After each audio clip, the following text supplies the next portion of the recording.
What's up, everybody? This is the Unstuck Podcast, and I'm your host, Drew Koss. And today, have you ever thought about being an entrepreneur? Is it worth it, or is it better to just work a normal job? If you've had those questions, then this episode is for you. Now, today, if you're on the YouTube part, I'm sitting back a little bit because I want to take my time with this subject to help a younger person coming up or even an older person who's considering switching from being someone who has a normal job. I don't want to say normal, but who has a job where they punch in and punch out for a paycheck, and someone who kind of controls their own paycheck. The gift and the curse of being an entrepreneur or going after entrepreneurship. The first thing I'm going to tell you is, let's talk about the curse part. The curse part of being an entrepreneur is usually what social media may paint to you isn't always the full truth. What do I mean by that? Social media is going to always show you sometimes only the good parts, only the parts that look glamorous, the parts that look like it's complete freedom, and the parts that look as if anything you try, it will be successful. That's definitely not the truth. That's definitely not the truth. When we look at entrepreneurship from what it's painted to be, it looks like a land of freedom. And with freedom, you have to realize there's great responsibility because now no one's signing your paycheck. You have to actually go out and get it. Depending on what field you or career you choose, industry you go into, you're still going to have to do some form of work to get a paycheck. And usually that type of work is going to be at first grueling at first because you have to prove yourself. You have to also prove to customers that they should choose you over a bigger company. So let's say you do media, maybe content. You have to prove to them that you're going to be better than someone who has a business with 5 employees and things like that. I think nowadays it's a little more forgiving because people are realizing that some people just don't want to work.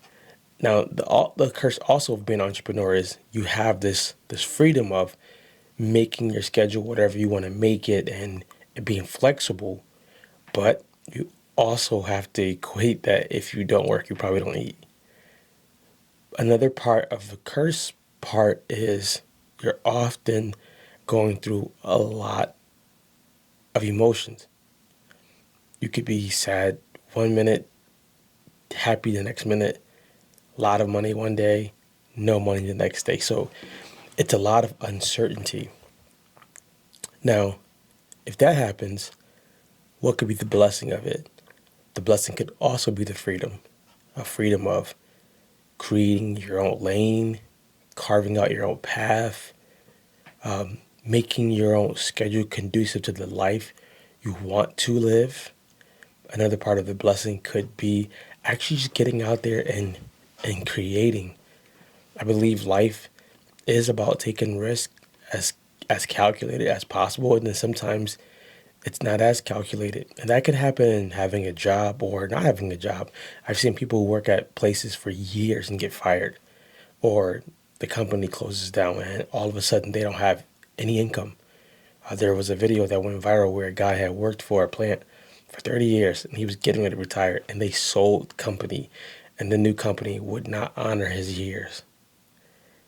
Uncertainty is a part of life, so you can't really say just because I'm an entrepreneur or not that things are certain or uncertain. There is no such thing as job security, right? You can lose your job doing anything any day for any reason.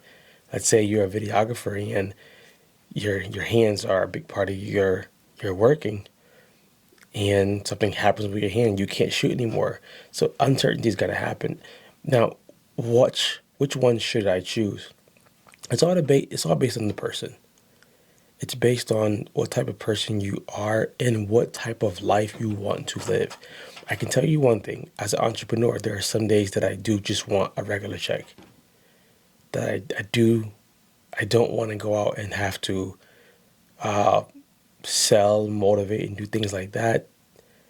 But then there's also days where I know I have things to do with my family, my daughter, that I don't have to call my boss and ask for the day off or ask for the time off. So it's all going to be based on the type of person you are and the type of life you want to live.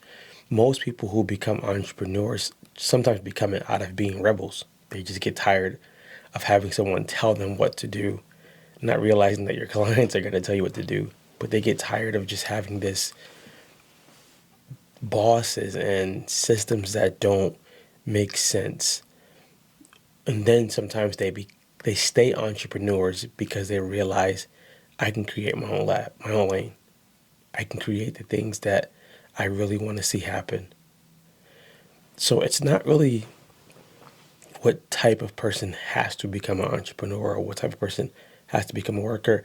I've seen people do something really, really cool, which they have a full-time job and a side hustle.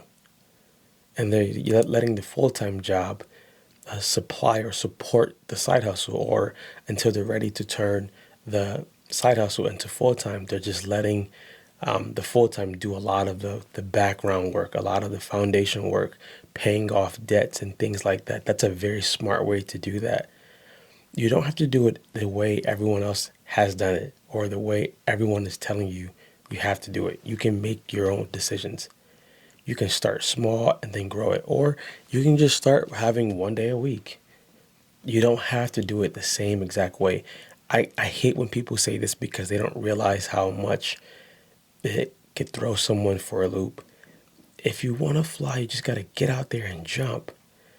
Yeah, that's true too, but bills are real, right? If you have a family, that makes it a little bit different. If it's just you got a little more wiggle room because you can survive off some oodles and noodles or something and make it happen. But if you have a family, you have to take your family into account too.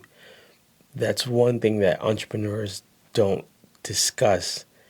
I'm bringing my family along for this journey. I need to keep them in the loop. This is something that I got wrong for my first 4.5 years of marriage.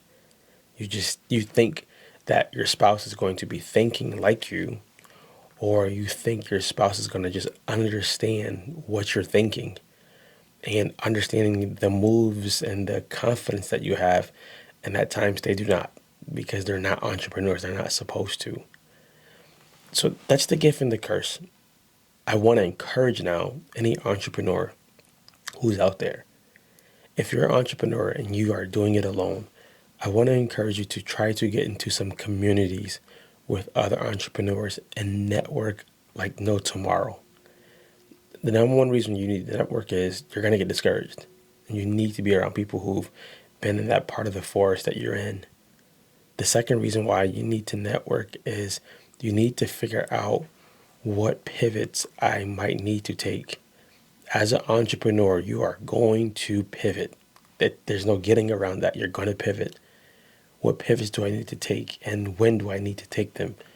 Getting around people who've already done that will help you realize, hey, this is a cool idea, but it's not going to make you any money. This is a great social mission, but you need to have capital. The number three reason, or the third reason you need to get around people to network is sometimes they can take things off of your plate. A lot of times with entrepreneurs, you don't have money at first to pay somebody. So a lot of it can be bartering for a couple months, and you help them, they help you, but you're not there alone. You want to network because you don't want to be there alone. You also want to network because you want to deepen your reach. Let's say you are a photographer and you're not good at graphics, but you got your boy over here who you network with who's a graphic designer. It's so cool to just send him a client, because that usually comes back. He usually sends you a client, or somebody sends you a client. So you want to network. And the last thing to encourage you is realize it is a journey.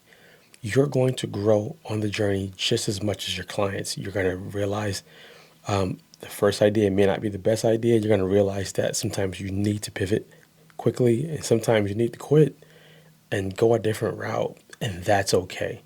But I want to applaud you for just getting out there. Getting out there is scary. It's hard. A lot of people won't do it. And you tried something that's worth rewarding. You bet on yourself. You made a decision to make something work. And I want to tell you that just because it might not work now doesn't mean it won't work later.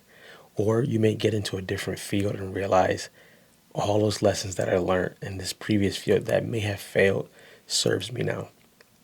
So I hope this helps you guys out today, guys. We did a little different in the episode, but we want to help entrepreneurs out also. So get unstuck and go be great. Hey guys, thank you so much for listening to the episode. To help us spread the word of hope, getting people unstuck, and getting people real life information, we would love if you hit the subscribe button, if you like this, and if you share this. We want to keep giving people these resources to help them change, to find hope, to live again, and you can help us. And we thank you for being here. Take care.